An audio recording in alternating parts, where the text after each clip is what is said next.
ఆలస్య వివాహానికి మనం నివసిస్తున్నటువంటి గృహం ఎంతవరకు కారణమవుతుంది, అలాగే మన జాతకంలో నడుస్తున్నటువంటి దశలు, వాటి పరిహారాలు ఈ వీడియోలో తెలుసుకునే ప్రయత్నం చేద్దాం. ఏదైనా ఒక గృహంలో వాస్తు దోషాలు ఉన్నప్పుడు అవి కంపల్సరీగా ఆ గృహంలో నివసిస్తున్నటువంటి వ్యక్తుల మీద, అంటే అందరి మీద ప్రభావం చూపడం జరుగుతూ ఉంటుంది. అయితే వారి వ్యక్తిగత జాతకాలలో వారికి జరుగుతున్నటువంటి దశలను బట్టి కూడా ఈ ఫలితం ఇవ్వడం జరుగుతూ ఉంటుంది. ఒక కుటుంబంలో ఒక 6 9 ఉన్నప్పుడు ఒక్కొక్కరి ఆలోచనలు, ఒక్కొక్కరి అలవాట్లు ఒక విధంగా ఉంటాయి.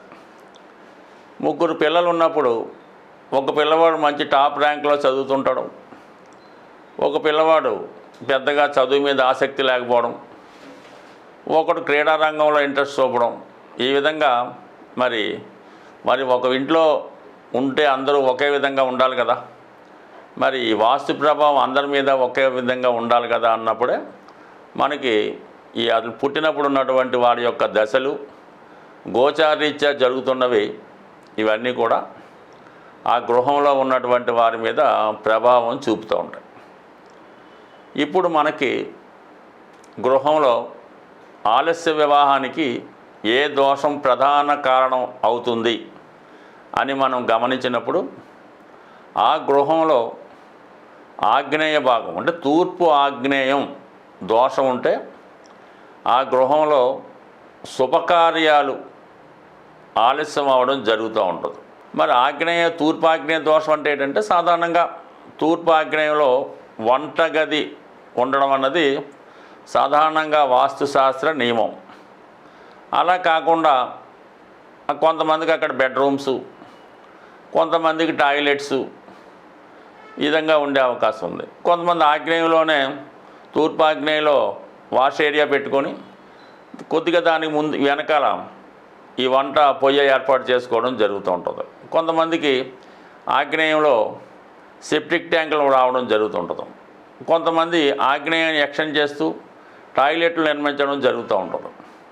ఇవన్నీ కూడా ఈ ఆగ్నేయ దోష కారణంగా ఆ కుటుంబంలో ముందుగా ప్రభావం చూపేది ఆ ఇంటి యజమానురాలు ఎవరైతే ప్రధాన స్త్రీ ఉన్నారో పెద్ద ఆమెకి గైనిక్ సంబంధించినటువంటి ప్రాబ్లమ్స్, తర్వాత ఈ బాడీ పెయిన్స్, మోకాళ్ళ నొప్పులు లాంటివి రావడం జరుగుతూ ఉంటాయి.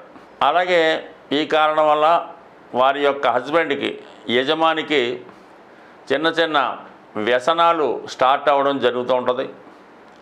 భార్యాభర్తల మధ్య ఫిజికల్ గ్యాప్ పెరుగుతూ ఉంటుంది.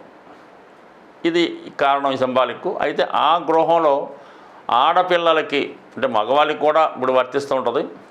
సాధారణంగా 2వ సంతానం మీద ఈ తూర్పాగ్నేయ ప్రభావం చూపడం వల్ల మరి మగపిల్లవాడైతే 2వ సంతానం పెద్దగా సక్సెస్ కాలేకపోవడం, తల్లిదండ్రులను ఎదిరించడం, పెద్దలు చెప్పిన మాట వినకపోవడం, ఈ విధంగా 2వ సంతానం మీద ప్రభావం చూపుతుంటుంది. అలాగే అమ్మాయి అయితే ఫస్ట్ అమ్మాయినా సెకండ్ అమ్మాయినా వివాహ విషయంలో ఏదో విధంగా వచ్చిన సంబంధాలు వెనక్కి వెళ్ళిపోవడం, కొన్ని సందర్భాల్లో అమ్మాయి వివాహానికి అంగీకరించకపోవడం జరుగుతూ ఉంటుంది. లేదు ఏదో కష్టపడి ఏదో విధంగా వివాహం జరిగింది అనుకుందాం, అయినా సరే తరచుగా అత్తవారింట్లో కాకుండా పుట్టింట్లోనే స్టే అవ్వడం జరుగుతూ ఉంటుంది. ప్రతి విషయానికి కూడా ఆ ఇంటి మీద పెద్దరికం వహించాలనే ఆలోచన కూడా ఆ అమ్మాయికి రావడం జరుగుతుంటుంది. అంటే సాధారణంగా పుట్టింటి వదిలి వెళ్ళలేరు, ఇక్కడే ఉంటారు పెళ్ళైనా కూడా. ఈ విధంగా ప్రభావం చూపుతూ ఉంటుంది. ఆగ్నేయ దోషం వల్ల వివాహాలు ఆలస్యం అవుతాయి. ఆ వివాహం ఆలస్యమైన పుట్టింట్లోనే ఉంటారు. మళ్ళా ఇదే అమ్మాయికి గైనిక్ ప్రాబ్లమ్స్ వల్ల సంతానం ఆలస్యం అవుతూ ఉంటుంది. భర్త గురించి పెద్దగా పట్టించుకుపోవడం జరుగుతూ ఉంటుంది. ఇదే మళ్ళా ప్రాబ్లం, ఆగ్నేయ ప్రాబ్లం ఉంటూ ఈశాన్యం అంటే మనకి ఉత్తర ఈశాన్యం, ఉత్తర వాయువ్యం, వీటిలో ప్రాబ్లం ఉండడం వల్ల లవ్ ఎఫేర్స్ లాంటివి జరిగే అవకాశం ఉన్నది. ఉత్తర వాయువు వల్ల లవ్ ఎఫేర్స్ జరిగే అవకాశం ఉంది. కొంతమంది ఇంట్లో చెప్పకుండా ఇష్టమైన వారితో వెళ్ళిపోయి వివాహం చేసుకొని చాలా కాలం ఇంటి వారితో కమ్యూనికేషన్స్ లేకుండా జీవితం వెళ్ళిపోతూ ఉంటారు. ఈశాన్యం దోషం ఉంటే ఎక్కువగా కులాంతర వివాహాలు, మతాంతర వివాహాలు, ఏజ్ డిఫరెన్స్ ఉన్నవి అంటే సాంప్రదాయానికి విరుద్ధంగా ఉన్నవి ఈ విధంగా ఈశాన్య దోషం, ఆగ్నేయ దోషం ఉంటే ఈ విధంగా వివాహం చేసుకుంటారు. ఆగ్నేయ దోషం, వాయువు దోషం ఉంటే ఇంటర్ కేస్ట్ కాకుండా సేమ్ కేస్ట్ అయినా వివాహం చేసుకొని బయటికి వెళ్ళిపోవడం జరుగుతూ ఉంటుంది. అదే నైరుతి దోషం ఉందనుకోండి, ఆ అమ్మాయి బలవంతంగా ఇతరుల అమ్మాయిని ఎత్తుకుపోయి అంటే ఏదో విధంగా మోసం చేసో ఇంకో అమ్మాయి ఇష్టం లేకుండా వెళ్ళదు, మోసం చేసో బ్లాక్మెయిల్ చేసో ఇంకో విధంగానూ అమ్మాయిని ఇంట్లోంచి తీసిపోయి బలవంతంగా పెళ్లి చేసుకోవడం అది కూడా జరుగుతూ ఉంటుంది. అంటే ఇది ఒక రాక్షస పూర్వం జరిగేవి. ఏదైనా గృహంలో ఉన్నటువంటి ఈ ప్రధాన దోషాల వల్ల, ఆ గృహంలో వాస్తు దోషాల వల్ల వివాహం ఆలస్యం అవుతూ ఉంటుంది.